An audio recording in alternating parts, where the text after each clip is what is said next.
Ekitabo kya Zaaburi eshura ya 79 okuhekaalu ya Mukama yasiisirwe. Zaaburi ya Asafu. Ayi Ruhanga, abanyamahanga batahire omu buhunguzi bwawe, bashiisha hekaalu yawe erikwera, bashenya Yerusaalemu, bagihindura omutuumo. Emitumbi y'abiiru bawe bagihiire enyonyi z'omu mwanya kugirya, bagaburira enyamiishwa z'omu nsi emibiri y'abarikwera bawe.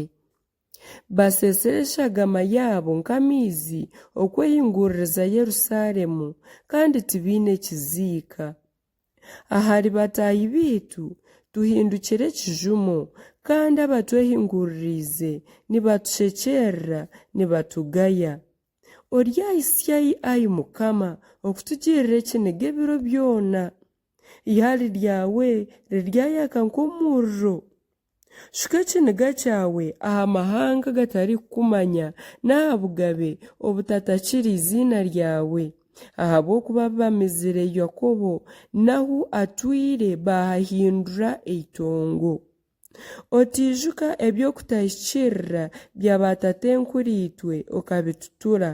Okusaasira kwawe kurahukye kutuhikaho ahabw'okuba tugarwirwe ahansi munonga. Ayi Ruhanga okujunwa kwitu otuhwere ahabw'ekitiinisa ky'izina ryawe, otujune oshwekye ebibi byaitu ahabw'izina ryawe. Ahabw'enki abanyamahanga nibagira bati Ruhanga waabarahi? Okuhora enzigu ahabw'eshagama y'abiiru bawe yasheshekire kumanywe omu banyamahanga niitwe tukireebe. Okusinda kw'embohe kukuhikyeho ahabw'amaani gawe mingi okize abateekateekirwe okufa.